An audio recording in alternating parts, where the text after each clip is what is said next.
ሰላም ጤና ይስጥልኝ ውድ ቻናል ቤተሰቦች እንደምን አላችሁ? የዕለቱን አንኳር መረጃ ይዤ ቀርቤያለሁ። እስከ መጨረሻ ድረስ አብራችሁን ቆዩ። የአሜሪካው ፕሬዝዳንት ዶናልድ ትራምፕ ከኢራን ጋር በጄኔቫ በሚደረገው ሶስተኛ ዙር ውይይት ላይ የኒኩሌር ስምምነት ከተደረሰ ኢራንን እንመታታለን ሲሉ መዛታቸው ዛሬ በዓለም ሚዲያዎች ላይ እየተዘገበ ይገኛል። ጉዳዩን በዝርዝር እንመለከተዋለን። ቻናሉን ሰብስክራይብ በማድረግ እስከ መጨረሻው አብራችሁን ቆዩ። የአሜሪካው ፕሬዝዳንት ዶናልድ ትራምፕ በጄኔቫ በሚደረገው የሶስተኛ ዙር ውይይት ላይ የኒኩሌር ስምምነት ካልተደረሰ ኢራንን እንመታታለን ሲሉ ዝተዋል። ውይይቶቹ በ2003 ዩኤስ መራሹ ኢራቅን ከወረረ በኋላ በመካከለኛው ምስራቅ ከፍተኛ የአሜሪካ ጦር ኃይል እየተገነባ ባለበት ወቅትና ኢራን ለደረሰባት ጥቃት በኃይል ምላሽ እንደምትሰጥ እየገለጸች በተባለችበት ወቅት የሚደረግ ሲሆን ሐሙስ ዕለት በነበረው የአሜሪካና የኢራን ባለስልጣናት ውይይት ከ3 ሰዓት በኋላ ሊቋረጥ ችሏል። የኦማን የውጭ ጉዳይ ሚኒስቴርም አስታራቂ ሆነው ተደራዳሪዎች ፈጠራዊና አዎንታዊ ሀሳቦችን ተለዋውጠው እረፍት ካደረጉ በኋላ ለሌላ ውይይት እንደሚመለሱ ተናግረው የበለጠ እድገት ለማድረግ ተስፋ እናደርጋለን ሲሉ ቢያክሉም ነገር ግን የስምምነት እድሎችን ግልጽ አላደረጉም። ፕሬዚዳንት ትራምፕ ግን ቀውሱን በዲፕሎማሲ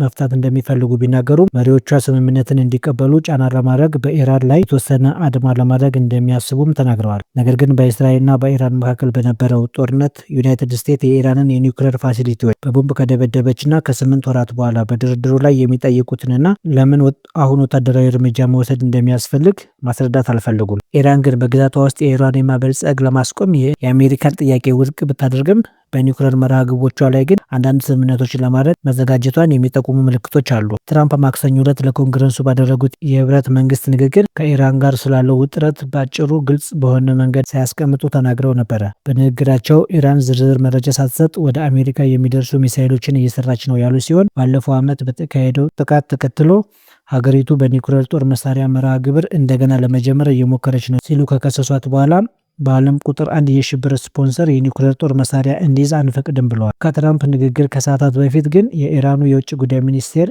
ኢራን በምንም አይነት ሁኔታ የኒውክሌር ጦር መሳሪያ አትሰራም ሲሉ በማህበራዊ ሚዲያ ላይ ያሰፈሩ ሲሆን የጋራ ጉዳዮችን የሚፈታና የጋራ ጥቅሞችን የሚያስገኝ ታይቶ በማይታወቅ ሁኔታ ስምምነት ላይ ለመድረስ ታሪካዊ ድል አለ ሲሉ ቃል አቀባያቸው ደግሞ ለትራምፕ ንግግር ምላሽ የሰጡ ሲሆን ዩኤስ አሜሪካ በኢራን የኒውክሌር መርሃ ግብር በባሊስቲክ ሚሳይሎችና በተቃውሞ የተገደሉ ተቃዋሚዎች ቁጥርን በተመለከተ ትልቅ ውሸቶችን እየደገመች ነው ሲሉ ከሰዋል። ከዚሁ ጋር በተያያዘ የአሜሪካ ሚዲያዎች ስማቸው ያልተገለጸ የአስተዳደር ባለስልጣናትን ጠቅሰው ባወጡት ዘገባ እንደሚጠቁሙት ትራምፕ በመጪዎቹ ቀናት የኢራንን አብዮታዊ ጥበቃዎችን ወይም የኒውክሌር ቦታዎች ላይ የመጀመሪያ ጥቃት በመሰንዘር በሀገሪቱ መሪዎች ላይ ጫና ሊፈጥሩ እንደሚችሉ በመጠቆም ድርድሩ ካልተሳካ ፕሬዚዳንቱ የኢራኑን ጠቅላይ መሪ አያቶላ አሊ ካሚኔን ከስልጣን ለመጣል ዓላማ ያለው ዘመቻ እስከ ማዘዝ ድረስ ሊሄዱ እንደሚችሉ ዘገባዎቹ ጠቁመዋል። ኢራንን በበኩሏ በመካከለኛው ምስራቅና በእስራኤል የሚገኙ የአሜሪካ ወታደራዊ ንብረቶችን በመምታት ለማንኛውም ጥቃት ምላሽ እንደምትሰጥ ይዛተች ሲሆን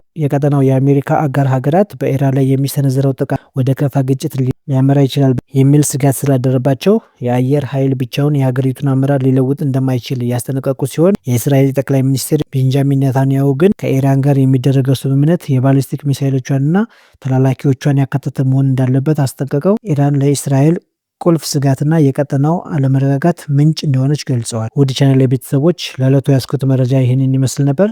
በቀጣይ እስከምንገናኝ መልካም ጊዜ